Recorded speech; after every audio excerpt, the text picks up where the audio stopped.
नमस्कार, कुसुम private tutorial में आपका स्वागत है। बच्चों, आज हम पोयम करेंगे नवनिर्माण। पोयम के साथ साथ हम स्वाध्याय भी करने वाले हैं। नवनिर्माण पोयम के कवि हैं त्रिलोचन जी। बच्चों, नवनिर्माण का अर्थ होता है कुछ नया निर्माण करना। त्रिलोचन जी की जो प्रमुख कृतियां हैं वो पढ़ते हैं। धरती, दिगंत, गुलाब और बुलबुल, उस जनपद का कवि हूँ, सबका अपना आकाश, कविता संग्रह, देश काल, कहानी संग्रह।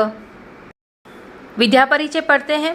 चतुष्पदी 4 चरणों वाला छंद होता है। यह चौपाई की तरह होता है। इसमें 4 चरण होते हैं। इसके प्रथम, द्वितीय और चतुर्थ चरण में तुकबंदी होती है।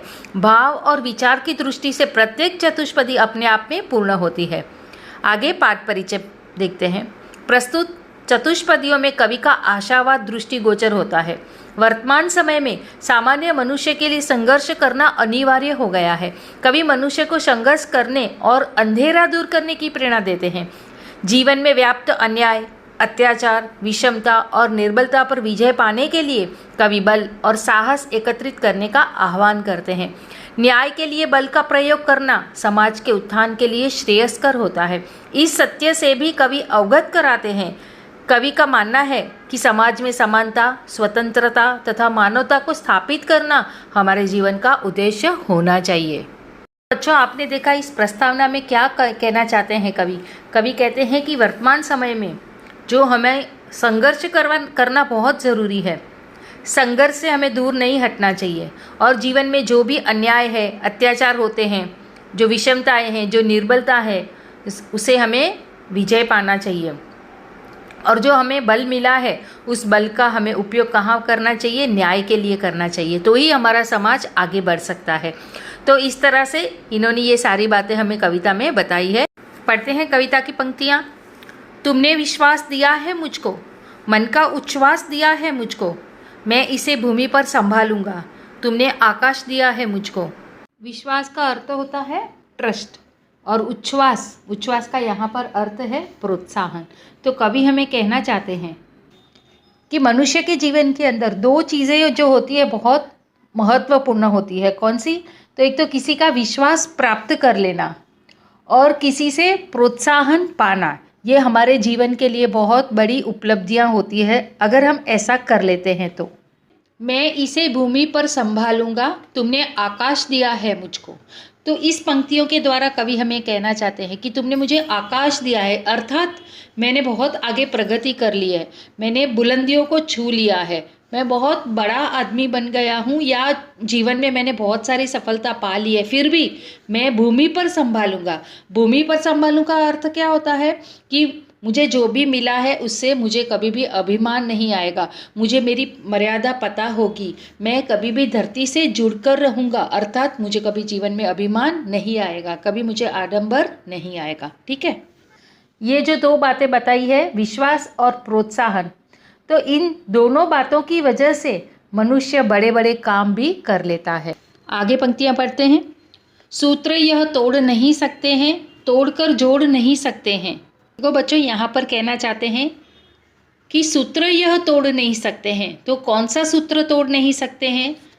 कि जमीन से जुड़े रहने का जो सूत्र है उसको हम, उस नियम को हम तोड़ नहीं सकते हैं, और तोड़कर भी हम जोड़ नहीं सकते हैं। अर्थात हम कितने भी ऊंचे उठे फिर भी हमें जमीन से जुड़े ही रहना है। ये हमारे जीवन में हमारा नियम होना चाहिए। व्योम में जाएं, कहीं भी उड़ जाएं, भूमि को छोड़ नहीं सकते हैं। व्योम का अर्थ है आकाश और भूमि का अर्थ है जो धरती माँ, या तो हम जो आधार कह सकते हैं।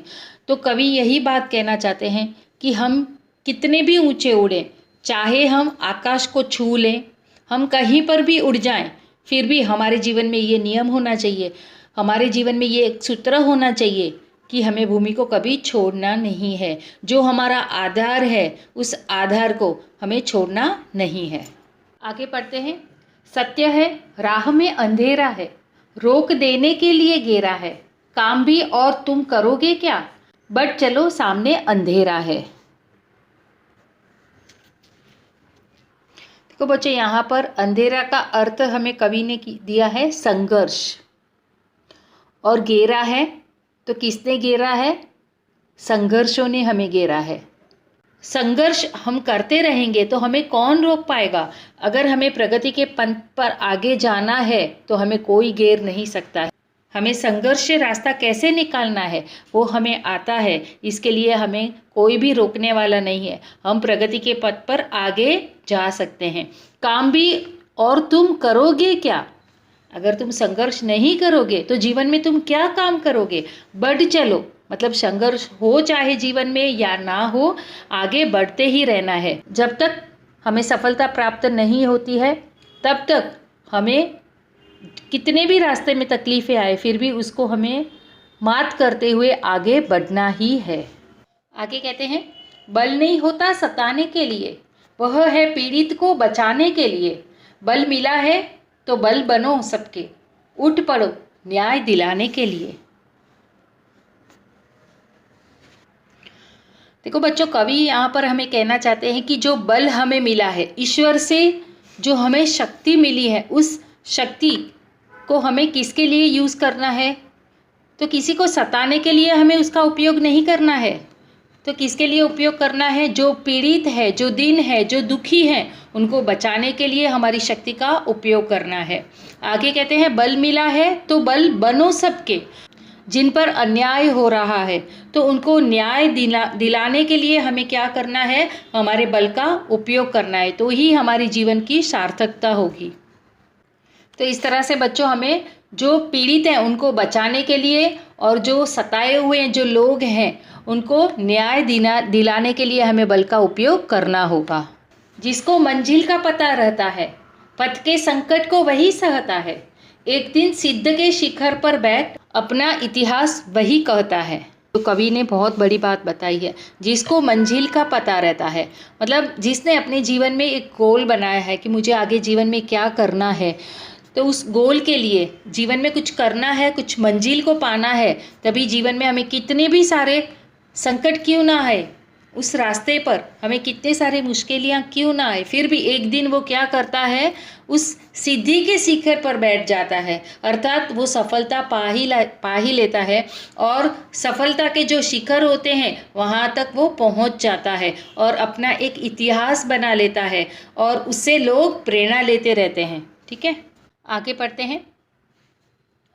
प्रीति की राह पर चले आओ, नीति की राह पर चले आओ, वह तुम्हारी ही नहीं सबकी है, गीति की राह पर चले आओ। देखो यहाँ पर कवि हमें आह्वान करते हैं। एक तो कहते हैं प्रीति की राह, दूसरी नीति की राह और तीसरी है गीति की राह।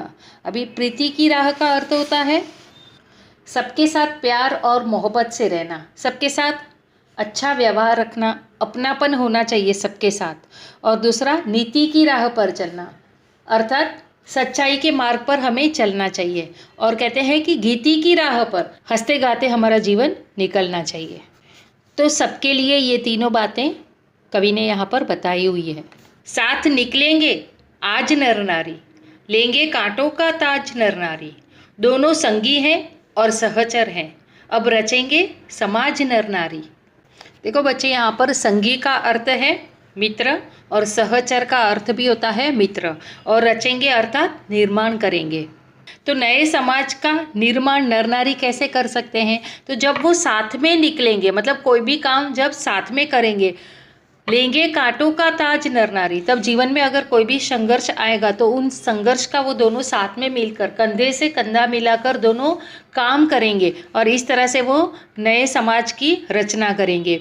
तो दोनों जब संगी होंगे, दोनों जब सहचर होंगे, दोनों जब साथ में मित्र बनेंगे, तभी ये पॉसिबल हो सकता है। तो इसके लिए स्त्री और पुरुष दोनों को हमें समानता देनी होगी। कि वर्तमान बोलता है कि मेरा अतीत अच्छा था, ये दोनों आपस में बातें कर रहे हैं। अतीत मेरा बहुत अच्छा था ऐसा वर्तमान कह रहा है। आगे कहते हैं कि प्राण के पथ का मीत अच्छा था। प्राण के पथ का मीत अथवा जो मित्र होता है, वर्तमान कहता है कि अतीत में जो मेरा मित्र था, जो साथ निभाने वाला जो मेरा मित्र था वो बहुत अच्छा था, इसके लिए मेरा जो अतीत था वो समय मेरा बहुत अच्छे से बीत गया। आगे कहते हैं गीत मेरा भविष्य गाएगा। इसका अर्थ क्या है बच्चों? कि भविष्य में तो आगे जाकर लोग मेरी ही प्रशंसा करेंगे, मतलब मेरे ही बारे में गुणगान गाएंगे। यों अतीत का भी गीत अच्छा था, अतीत के भी लोग गुणगान गाते रहेंगे कि उसने जीवन में बहुत संघर्ष किया था। ऐसी सब बातें लोग गुनगुनाते रहेंगे अपने गीतों में। तो बच्चों, यहाँ पर ये हमारी कविता पूर्ण हो गई है। आगे हम स्वाध्याय करते हैं। कृति पूर्ण कीजिए। बल इसके लिए होता है। तो ये पोयम में कहाँ पर है हम देखते हैं। बल नहीं होता सताने के लिए, वह है पीड़ित को बचाने के लिए। बल मिला है तो बल बनो सबके, उठ पड़ो न्याय दिलाने के लिए।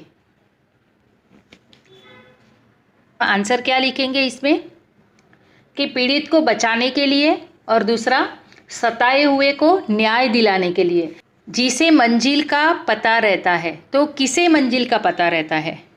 आंसर यहाँ पर है एग्जैक्ट इसके नीचे वाली लाइन पे। जिसको मंजिल का पता रहता है, पथ के संकट को वही सहता है। एक दिन सीधी के शिखर पर बैठ अपना इतिहास वही कहता है। पथ के संकट को जो सहता है, सीधी के शिखर पर पहुंचकर अपना इतिहास रचता है। शब्दों से उपसर्ग युक्त शब्द तैयार कर उसका अर्थपूर्ण वाक्य में प्रयोग कीजिए। तो पहले जो नीति है उसमें हमें उपसर्ग लगाना होगा।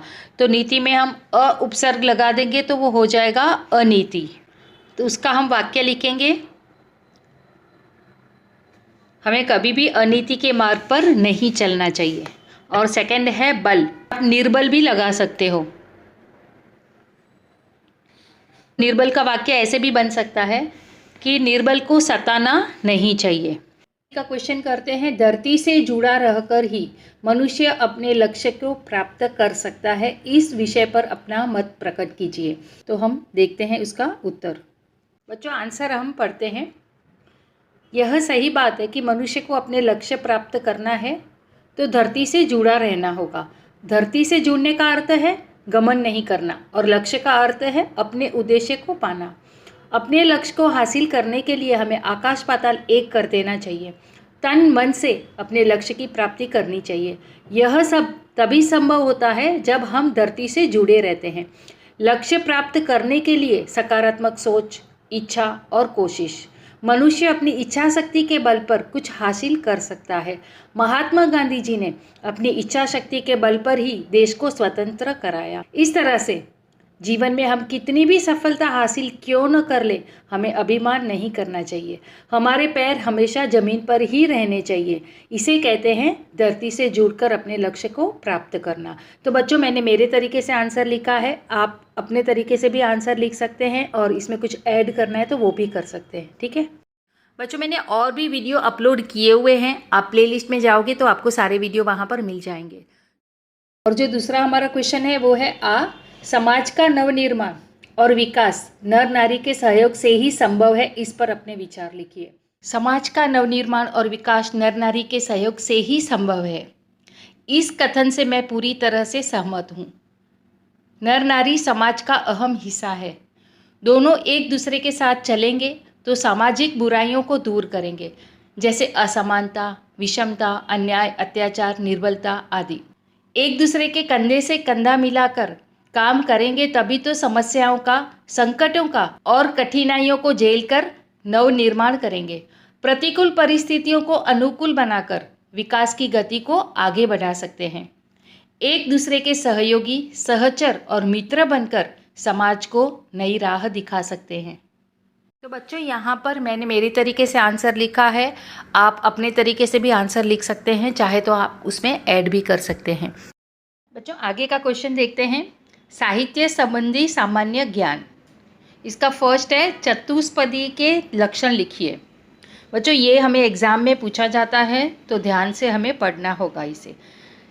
चतुष्पदी के लक्षण कौन से हैं? इसका आंसर इंडेक्स में है, आपको बताती हूँ, यहाँ पर है।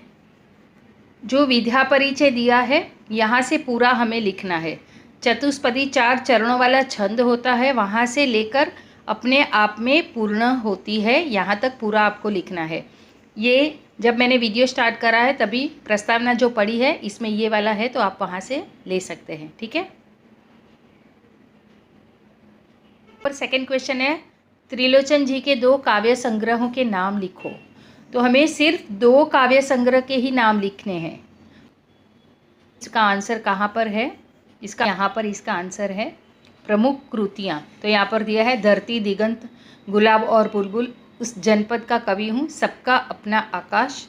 ये सारे इनके काव्य संग्रह हैं। टोटल इसमें 5 दिए हुए हैं, हमें कोई भी 2 लिखने हैं। ठीक है, तो मिलते हैं हम अगले वीडियो में। तब तक के लिए धन्यवाद।